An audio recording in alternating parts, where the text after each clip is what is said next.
Praise the lord అండి. బాగున్నారు కదా? దేవుని మాటల కొరకు ఎదురు చూస్తున్నారు కదా?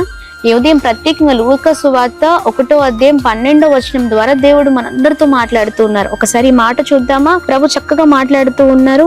భయపడకుము, నీ ప్రార్థన వినబడినది అని మాట్లాడుతున్నారు. ఎస్, అవునండి. చూడండి, ప్రభు సందేశాన్ని గాబ్రియేలు దూత ద్వారా ప్రభు చాలా చక్కగా చక్రయ్య గారికి అందజేస్తున్నారు. భయపడొద్దు, నీ ప్రార్థన వినబడినది. ఎస్, అవునండి. ప్రభు ఉదయకాల సమయంలో మనతో కూడా మాట్లాడుతున్నారు. భయపడొద్దు. చాలా విషయాల్లో భయపడుతూ ఉంటాం కదా. ఎలా, ఏం చేయాలి, ఏంటి నాకు ఈ జీవితం, ఏంటి నాకు ఈ ఇబ్బందులు అన్నట్లుగా.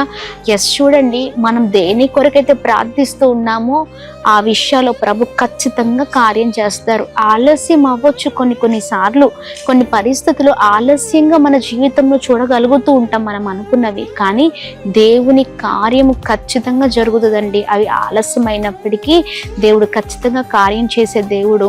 నీ ప్రార్థన ఇలాగనే కొనసాగించు, ఎక్కడ ఆగకు. ప్రభు గొప్ప కార్యాన్ని చేయబోతున్నారు. Praise the Lord. God bless.